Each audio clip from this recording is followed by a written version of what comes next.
Good morning. Good morning. Welcome to House of Prayer Evangelistic Church Christian Education Hour.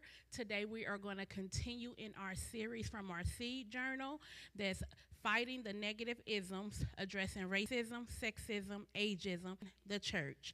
And so we're going to dig right in. Today we have two topics that we're going to deal with, but just as a recap on this month, we've talked about prejudices. We've defined what racism is, sexism is, ageism is. We talked about that prejudice do exist, and that's okay. We understand we have them, but once we become believers, we must change those things and address those things internally. We talked about how ageism has crept into the church and divided us. We've also talked about how to combat those isms. How do we change those isms to make sure that we don't become a racist or an ageist or a sexist? And we do that, one, by asking questions, seeking some clarity. We should never be offended by a question. Sometimes the tone of that question might not be right. Sometimes we feel like it's condescending. Sometimes we're putting all those thoughts in ourselves about the question when the question really is to seek the information. And so I teach and I believe that a question should not offend you. If a question offends you,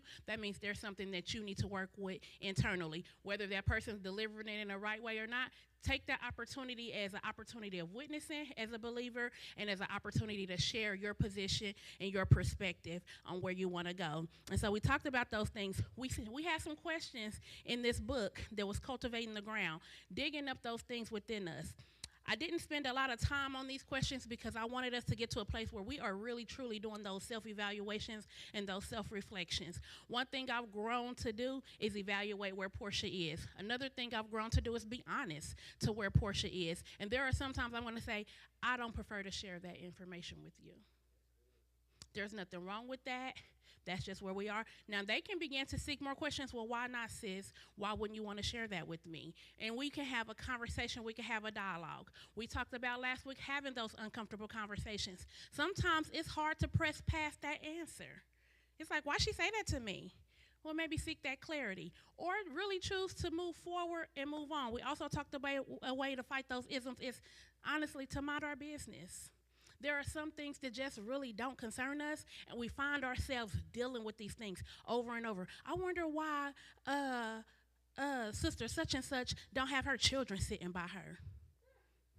Is it concerning to you that bad? Is it really shifting your worship? Is it really bringing your spirit down? And if it's not, move forward. If it is, go talk to sister such and such and say, hey, I wonder why you don't have your children sitting next to you. Really begin to deal with those things. And so today we're going to go and we're going to talk about the fruit for the seed. We're going to deal with some areas of uniformity and unity. And that's where we're going to spend our time at today. And we want to really dig into these things. And so a question I want to pose before we get into the lesson is, are you contributing to unity or are you contributing to uniformity? And so that's the question as I share with you on this morning. I want you to think about, am I contributing to unity or am I contributing to uniformity? And so when I thought about it and I began to ask God what to share, how to go about this lesson, how to break it down, how to bring us to a place of self-reflection, which is going to be the biggest growth opportunity in this lesson, is if you reflect on yourself. My racism, my sexism, my ageisms are not the same as yours. We're dealing with different things. We talked about last week how it's that group of people that sit in those unconscious biases and those conscious biases. And so when you hear immediately a group of any kind, we did some exercises last week, there are truly thoughts that come to your mind. Now you examine those thoughts. Is this a subconscious thought? Or is this a conscious thought? Is this something I never was aware that was inside of me or myself to believe was conscious? And that's what we want to begin to deal with. So as we think about it, are you contributing to uniformity or are you contributing to unity? A couple things I want to share with us when we think about that. So first we're going to talk about uniformity. It's defined in our book as lacking diversity or variation. And so we got real caught up last week on attire. It's been that way for years in the church, and it last week how it's to a degree. But for today, I don't want to talk about attire. I want to talk about uniformity in a way of you want people to pray like you pray. You want people to teach how you teach. You want people to show. You want to sit with them like you have your kids sit with you. You begin to form these thoughts in your mind, sometimes that we never share out, but we talk. And so in the beginning, I said in the church to our definition.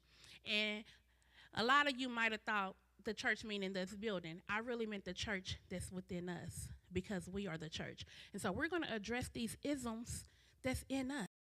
We're going to address the uniformity that we bring to the body. We're going to that we bring to the body because we are the church. Okay, so when I think about that, I look at it as lacking diversity or variation.